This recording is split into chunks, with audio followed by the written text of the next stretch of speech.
Transport layer. Layer 4. The basic function of the transport layer is to accept data from the session layer, split it up into smaller units, pass it to the network layer, and ensure that the bits delivered are the same as the bits transmitted without modification, loss or duplication.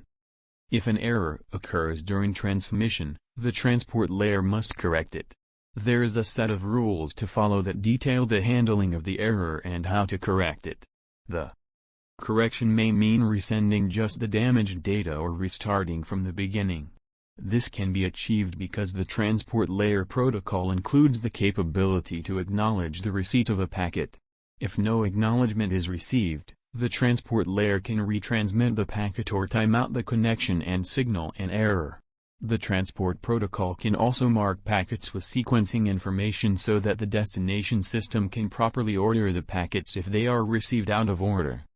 If the transport connection requires a high throughput, the transport layer might create multiple network connection by dividing the data among the network connections to improve the throughput.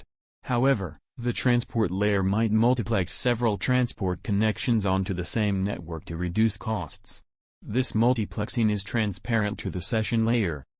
Transport protocols provide the capability for multiple application processes to access the network by using individual local addresses to determine the destination process for each data stream. These addresses are often referred to as ports and connection opened to these ports as sockets.